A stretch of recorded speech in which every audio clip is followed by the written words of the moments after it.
नमस्कार मित्रों, अपने चैनल में आप सभी का स्वागत करता हूं। इस प्रस्तुति में लेकर उपस्थित हूं अंतर्राष्ट्रीय कहानीकार और लेखक सआदत हसन मंटो के बारे में एक लेख। यह उस लेख का दूसरा भाग है। इसका पहला भाग आप तक पहुंच चुका है।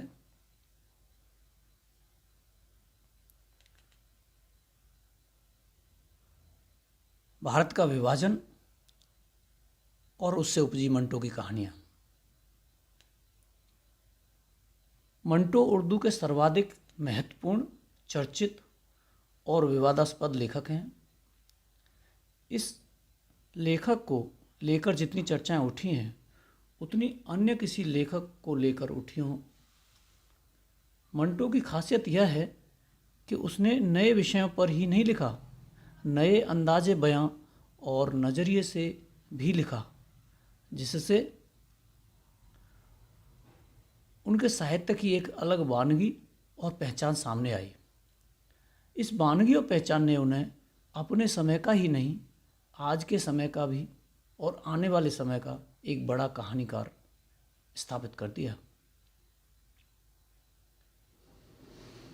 विभाजन के संदर्भ में राजनीतिक और सांप्रदायिक उन्माद के खिलाफ मंटो ने जो कहानियाँ लिखी, उन पर बात करने से पहले आइए उनकी कहानी कला की विशेषता जान ली जाए। मित्रों, इन बिंदुओं को आप पहले लेख में पढ़ चुके हैं, सुन चुके हैं। आगे की दंगों के दौर की मानसिकता और मनोविज्ञान से मंटो की कई कहानियों ने जन्म लिया और गहराई से चरित्र उभरे। एक ही व्यक्ति का आचरण विभिन्न परिस्थितियों में कैसे बदलता है, क्रूर से कोमल से कठोर, एक साथ मानवीय और अमानवीय, लगावपूर्ण और लगावहीन, यह उनकी कई कहानियों का विषय वस्तु है। राम खिलावन, सहाय और मोजल जैसी कहानियाँ उदाहरण के तौर पर देखी जा सकती हैं। राम खिलावन कहानी में दंगों से निर्मित क्रूर माहौल और मानसिकता और उसका तीव्र प्रतिरोध एक साथ उभरा है। धोबी राम खिलावन और नैरेटर के जरिए राम खिलावन ने वार कहने के लिए डंडा उठाया। राम खिलावन ने वार करने के लिए डंडा उठाया। एकदम उनकी आंखें सिकुड़ी और फैलीं। डंडा हाथ से गिरा। उसने करीब आकर मुझे गौर से देखा और पुकारा, साहब। फिर वह अपने साथियों की ओर देखकर बोला, यह मुसलमान नहीं है, यह मेरा साहब है, बेगम साहब का साहब। वह मोटर लेकर आया था, डॉक्टर के पास ले गया था, जिसने मेरा जलाब ठीक किया था। लगाव और अलगाव के जबरदस्त आघातों से गुजरते हुए पात्रों का अंततः सहानुभूति से लवरेज आचरण मंटो के मानवीय दृष्टिकोण की गवाही देता है। इसी प्रकार सहाय खाने की पृष्ठभूमि में भी दंगे हैं। दंगों से बनी मानसिकता है। इस कहानी में दंगों से पैदा हुए सदमे और उनसे जुड़ी प्रतिक्रियाओं की छानबीन की गई है। दंगों में आत्मीय जनों के मरने की खबरें आपसी संबंधों को उलट पुलट देती हैं। मोहब्बत में रसे बसे दोस्त एक दूसरे के खिलाफ खड़े हो जाते हैं। एक संवाद के कुछ अंश देखिए। जुगल मुमताज़ से कहता है, मैं सोच रहा हूँ कि हमारे मोहल्ले में दंगा शुरू हो जाए तो मैं क्या करूँगा। मुमताज़ ने उससे पूछा, क्या करोगे। जुगल ने बड़ी संजीदगी के साथ जवाब दिया, मैं सोच रहा हूँ बहुत मुमकिन है मैं तुम्हें मार डालूं। इस कहानी का मंटो द्वारा लिखित रेखा चित्र मुरली की धुन अर्थात ताजी का श्याम के साथ आश्चर्यजनक साम्य है। संवेदनात्मक और वैचारिक धरातलों पर ही नहीं, संवादों की बुनावट के धरातल पर भी। रेखा चित्र का एक अंश इस प्रकार है।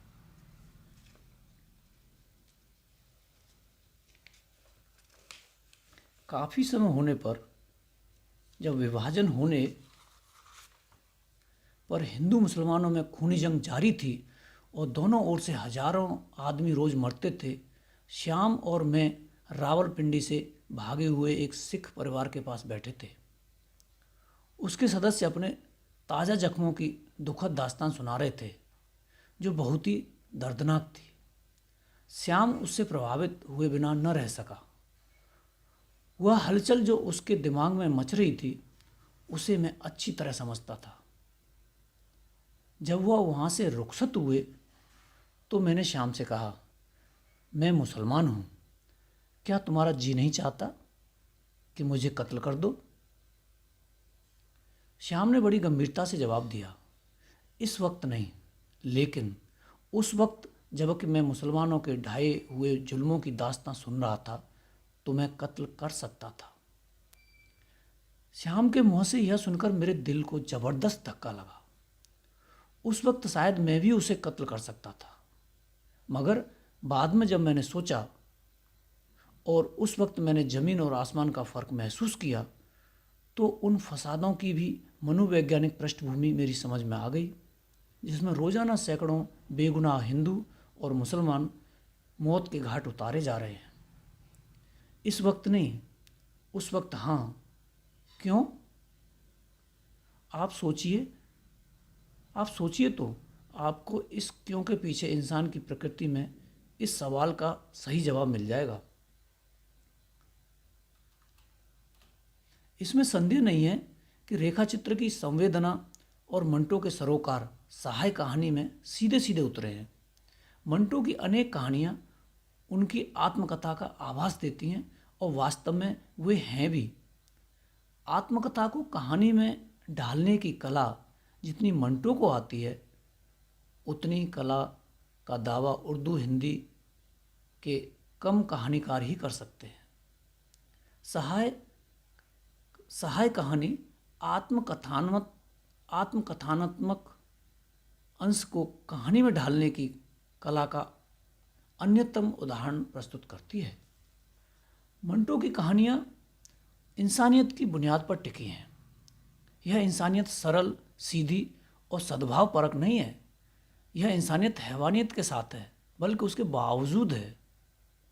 मोहम्मद हसन अस्करी ने अपने एक लेख मंटो फसादात पर से लिखा है, मंटो को इंसान अपनी असली शक्ल में ही कबूल है, चाहे वह कैसी भी हो। वह देख चुका है कि इंसानियत ऐसी सख्त जान है कि उसकी बर्बरता भी इस इंसानियत को ख़त्म नहीं कर सकती। मंटो को इसी इंसानियत पर विश्वास है। उदाहरण के लिए मोजेल कहानी लें। इस कहानी में मोजेल के चरित्र की विचित्रता को पेश करते हुए लेखक दंगों के दौर में उसके मानवीय पक्ष का बोध कराता है। वह यहूदी औरत मोजेल को अपने व्यवहार में निहायत सामान्य सी लगती है। आगे बढ़कर तरलोचन और उसकी मंगेतर कृपाल कौर को दुश्मनी के चंगुल से बचाती है और उनकी खातिर अपनी जान दे देती है। धार्मिक आडंबरों, रूढ़ियों और रस्मों को तोड़ती हुई वह एक शिद्दत भरी मानवीय उपस्थिति का एहसास जगाती है। मंटो की कुछ कहानियाँ ऐसी हैं जो बंटवारे से पैदा होने वाले भावनात्मक और मनोवैज्ञानिक तौर पर अपंग बना देने वाले प्रभावों की कहानियाँ हैं। मुमताज़ शीरी ने अपने एक लेख फसादात पर हमारे अफसाने में लिखा है, यहाँ सिर्फ शारीरिक तकलीफ़ें ही नहीं, जहन, दिल और आत्मा सब इस हादसे से प्रभावित हुए हैं। जब हम साहित्य में फसादात का जिक्र करते हैं तो उससे केवल खूरेजी या कत्लेआम से तात्पर्य नहीं होता है, बल्कि यह महान त्रासदी अपने सारे पहलुओं के साथ होती है। मंटो की कहानियाँ नंगी आवाज़ें, ठंडा गोश्त, खोल दो आदि ऐसी ही कहानियाँ हैं। उनमें विभाजन के तथ्य और घटनाएं नहीं हैं। घटनाओं के दबावों में शारीरिक, मानसिक और आत्मिक सत्ताएं कैसे अस्त व्यस्त हो जाती हैं, उनकी तरफ संकेत हैं। विभाजन जैसी घटना के परिणाम स्वरूप मानवीय आचरण को, मनोविकारों और मनोदशाओं को किस तरह अपनी गिरफ्त में ले लिया था, ठंडा गोश्त कहानी उस ओर संकेत करती है। इस कहानी पर अश्लीलता का आरोप लगा था, मुकदमा भी चला। मंटो ने अपनी सफाई में तहरीरी बयान देते हुए कहा था, असल बात यह है कि ईश्वर सिंह एक ज़बरदस्त वासना संबंधी शौक का शिकार हो जाता है, जिसके कारण उसकी मर्दानगी को लकवा सा मार गया था। वह लूटमार के दौरान कत्ल ए गारत करने के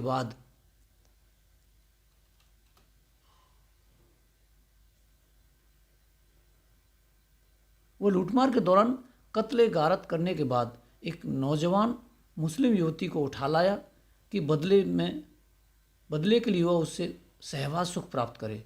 मगर जब उसने ऐसा करना चाहा तो उसे मालूम हुआ कि लड़की दहशत के मारे उसकी कंधों पर ही मर चुकी है।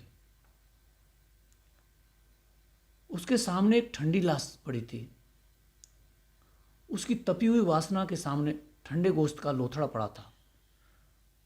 इसका ईश्वर सिंह को कुछ ऐसा जबरदस्त एहसास हुआ कि सहवास की दृष्टि से वह नामर्द हो गया। कह दिया जाता है कि ठंडा गोश्त कहानी यौन मनोविज्ञान के एक बिंदु के इर्द गिर्द घूमती है, पर इतना कहना काफ़ी नहीं है और न ही कहानी को पूरी तरह समझना।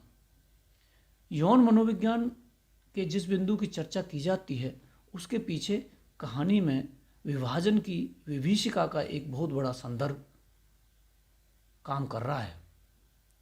लड़की के लाश में तब्दील हो जाने के सच को दंगों की दहशत से कैसे अलगाया जा सकता है। ध्यान देने की बात यह है कि लड़की दहशत के मारे उसके कंधों पर दम तोड़ती है और ईश्वर सिंह के सहवास सुख प्राप्त करने की नीयत से लड़की की ठंडी लाश पर झुकने से उसकी मर्दानगी गायब हो जाती है। ठीक है कि कत्ले गारत ने लूटमार के ईश्वर सिंह पर कोई फर्क नहीं किया था। उसने कई इंसानों को मौत के घाट उतारा था। बर्बरता और हैवानियत की तमाम हदें पार करने के बावजूद उसमें इंसानियत की संवेदना बची हुई थी।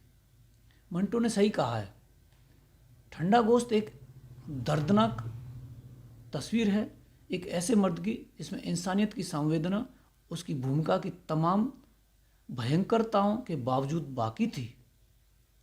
इस संवेदना ने यद्यपि उसे अंततः नामर्द बना दिया और उसे अपने सहवास साथी की ईर्ष्या के कारण निहायत ही कष्टदायक मौत से जूझना पड़ा, लेकिन यह बात ध्यान देने योग्य है कि मरते हुए उसने अपनी मौत का एहसास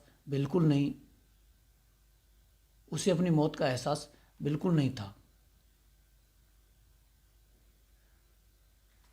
नंगी आवाज़ें इस कहानी में बंटवारे का संदर्भ और पात्रगत मानसिकता एक दूसरे में जज्ब हो गए हैं। कहानी में बंटवारा ऊपर से कहीं नहीं दिखता, लेकिन कहानी के भीतर बंटवारा दुबका बैठा है, जो पात्रों के व्यवहारों, आचरणों और हरकतों से उभर जाता है। इस कहानी में शरणार्थियों की एक कॉलोनी का चित्रण है, जो लोग पशुओं का जीवन बिताने पर विवश हैं, टाट के पर्दों की आड़ में यौन संबंध भी स्थापित करते हैं। पर भोलू क्या करे? आसपास की नंगी आवाज़ें उसकी मानसिकता को बुरी तरह झकझोर देती हैं और वह अपनी पत्नी से यौन संबंध कायम नहीं कर पाता। पत्नी उसे नपुंसक करार देती है। उसका संतुलन बिगड़ जाता है। अतः वह नंग धड़ंग बाजारों में घूमता फिरता है, कहीं टाट लगा देता है, कहीं टाट लगा देखता है तो उसे उतारकर टुकड़े टुकड़े कर देता है। उसकी यह प्रवृत्ति व्यवस्था के प्रति उसके आक्रोश और विद्रोह को व्यक्त करती है। भोलू के व्यवहार और मानसिकता को पूरे माहौल की गलाजत के संदर्भ में ही समझा जा सकता है। मंटो बंटवारे के जुड़े ऐतिहासिक तथ्यों को कभी नहीं उठाते। यह उनका तरीका नहीं था। घटना कैसे पूरी मानसिकता को घेर लेती है, मानवीय व्यवहारों को किस हद तक प्रभावित करती है, इसका गहरा मनोवैज्ञानिक चित्रण इस ढंग की कहानियों में किया गया है। खोल दो कहानी बंटवारे के ब्यौरे नहीं देती है, बल्कि बंटवारे के क्रूर परिणामों को झेलने से बनी पात्रगत मनस्थिति को ऐसी तल्खी से उभारती है कि बंटवारे की मानव विरोधी भूमिका एहसास के रूप में उभरनी शुरू हो जाती है। बूढ़ा सराजुद्दीन अपनी जवान इकलौती बेटी सकीना को ढूंढता फिरता है। आखिर उसे सकीना मिलती है अस्पताल में। डॉक्टर के सराजुद्दीन से यह कहने पर कि खिड़की खोल दो, सकीना के मुर्दा जिस्म में जुम्बिश हुई। बेजान हाथों से उसने अजार बंद खोला और सलवार नीचे सरका दी। बूढ़ा सराजुद्दीन खुशी से चिल्लाया, जिंदा है, मेरी बेटी जिंदा है। डॉक्टर सिर से पैर तक पसीने में गर्क हो गया। डॉक्टर के साधारण से वाक्य की जो प्रतिक्रिया सकीना पर हुई, वह उसकी अकथनीय यातना के इतिहासों को, अपने ही हम मजहब रजाकारों द्वारा बार बार बलात्कार किए जाने के तथ्य को एक ऐसे मार्मिक बिंदु पर तान देती है कि हमारे आचरण और व्यवहार की नंगई उगड़ जाती है। मुमताज़ शीरी ने इसलिए खोल दो को जबरदस्त अफसाना माना है। उनके शब्दों में खोल दो फसादात पर लिखे गए बेहतरीन अफसानों में एक है। इसके अंत का प्रभाव इतना ज़्यादा है कि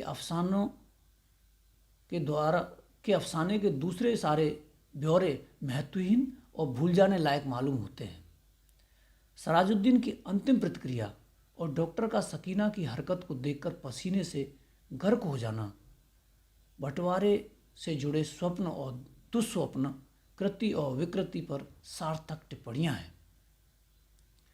बंटवारे की थीम पर कुछ अन्य महत्वपूर्ण कहानियां हैं।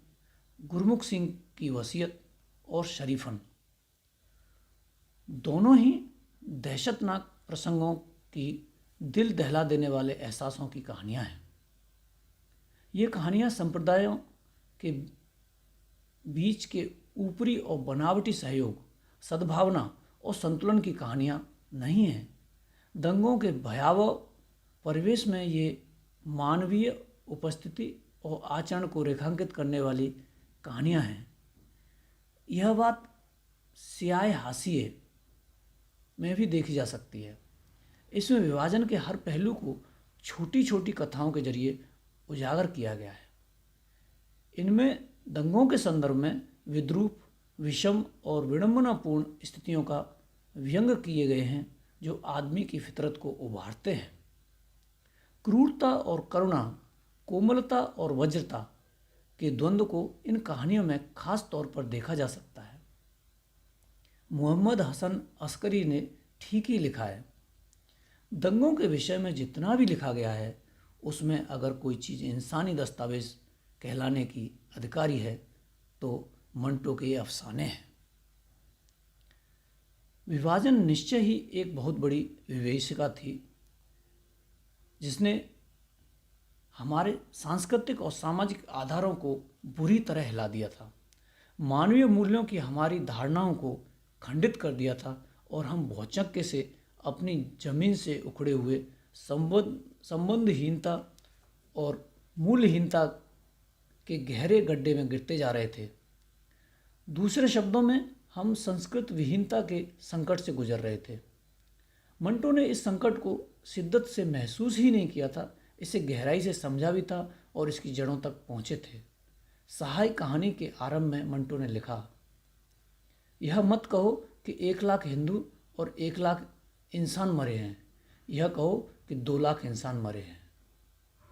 और यह इतनी बड़ी ट्रेजेडी नहीं कि 2 लाख इंसान मरे हैं। ट्रेजेडी असल में यह है कि मरने से मारने वाले किसी भी खाते में नहीं गए। 1 लाख हिंदू मारकर मुसलमानों ने यह समझा होगा कि हिंदू मजहब मर गया है, लेकिन वह जिंदा है और जिंदा रहेगा। इसी तरह 1 लाख मुसलमान कत्ल करके हिंदुओं ने बगले बजाई होंगी कि इस्लाम ख़त्म हो गया है, लेकिन असलियत आपके सामने है कि इस्लाम पर एक हल्की सी खराश भी नहीं आई है।